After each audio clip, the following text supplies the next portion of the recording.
world has long been full of Madonna wannabes, and I might have even dated a couple. Did Justin Timberlake take advantage of Britney Spears? The truth is out. For years, Justin Timberlake has played the victim card, hinting that Britney Spears cheated on him.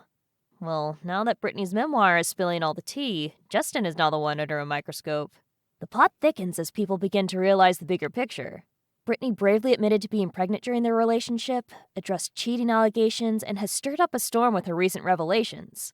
Let's delve into this recent drama that has left the internet spinning. The love story of Justin and Britney started when they were only 12 years old. They both were being cast in Disney's Mickey Mouse Club reboot back in 1993. Now, as you can imagine, the natural chemistry between them had sparks flying all over the set. They began to like each other so much that they even admitted to having a crush on one another. But after just a year, Justin left the show. Later in the 90s, their paths crossed, which resulted in them falling for each other in a whirlwind romance. The pair became the it couple during that time. Unfortunately, things ended on a bitter note in 2002, and Britney faced fierce backlash for it. Justin released Cry Me a River, painting his Britney as a cheater. He even went a step further and hired a Britney lookalike to be part of the video. The song has lines like, "You don't have to say what you did. I already know. I found out from him. Now there's just no chance for you and me. There'll never be. And don't it make you sad about it?" Justin has dragged Britney's name in the mud for years, and now she is finally telling her side of the story. And as fate would have it, it was actually Justin who cheated multiple times in their relationship prior to Britney cheating on him.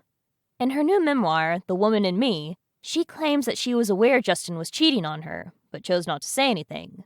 She wrote, "There were a couple of times during our relationship when I knew Justin had cheated on me. Especially because I was so infatuated and so in love, I let it go, even though the tabloids seemed determined to rub my face in it. When NSYNC went to London in 2000, photographers caught him with one of the girls from All Saints in a car, but I never said anything. At the time, we'd only been together for a year." Oh, you better believe that the pop princess herself spilled all of the piping hot tea in this tell-all. She dropped the bomb revealing that she became pregnant while dating the NSYNC frontman during their high-profile romance, and that he insisted she go get rid of the baby because he was not ready to be a father. The excerpt from the memoir reads, "It was a surprise, but for me, it wasn't a tragedy. I loved Justin so much. I always expected us to have a family together one day. This would just be much easier than I'd anticipated. But Justin definitely wasn't happy about the pregnancy.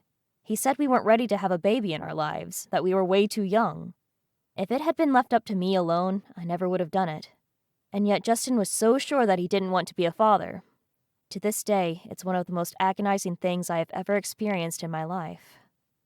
If it wasn't bad enough, the rumors claim that Britney was left crying in the bathroom while Justin was playing his guitar after the procedure. With the upcoming book shedding light on how Justin's behavior was, he has since limited comments on his Instagram and stayed out of the public eye.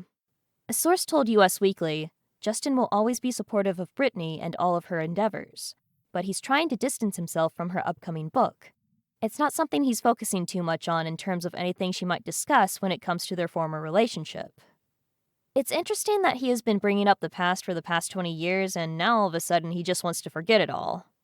Just months after their breakup, in an interview, Justin alluded that he and Britney had been intimate. During that time, people were shocked by this, since she had said that she didn't plan to be intimate before marriage. During a sit-down interview with Barbara Walters, she had asked Justin about their intimate relationship. In the same setting, Justin fueled the rumors that his famous ex had wronged him and even played Barbara his previously unheard song, Don't Go, which was heavily implied to be about Britney. He said, "Honestly, we're not perfect. I don't judge anybody. It's just young love. It was a very intense relationship, that's for sure." And it didn't stop there. After about a month from this incident, Justin was bluntly asked during an appearance on Hot 97, "Did you F Britney Spears?" The star was all too keen to play up the discourse as he gleefully shouted, "Okay, I did it." The following year, Justin appeared on stage with Christina Aguilera as she hosted the MTV VMAs. This was already pretty pointed, as Britney and Christina had been portrayed as music rivals in the media ever since their respective careers took off. But petty Justin went one step further with the gag that appeared to once again sexualize and degrade his famous ex.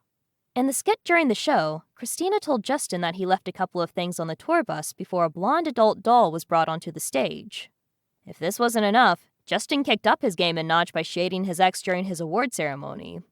At the time, it was evident that Britney was struggling with her mental health as she was pictured shaving her head shortly after leaving a rehab facility.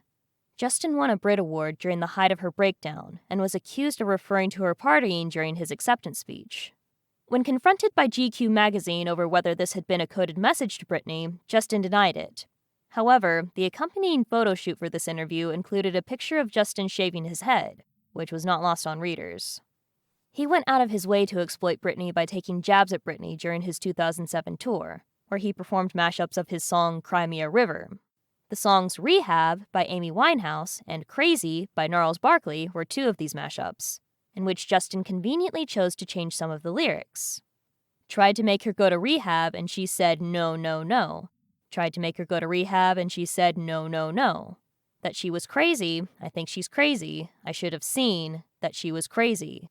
Unsurprisingly, amid the breakdown of Britney's marriage to Kevin Federline, Justin released his song, What Goes Around, Comes Around. The song reflected infidelity in a relationship and karma, and the public quickly began to speculate it was about his ex. Fans all over the world believe that since Britney has an underlying legacy behind her, Justin has just been trying to use them as crutches to gain a bit of fame. Was Justin wrong for what he did? Should he apologize for capitalizing off of her for years? What do you think about all of it? Let us know in the comments below.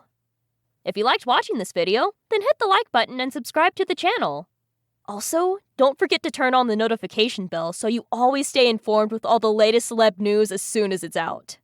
Thanks for watching, and see you on the next one!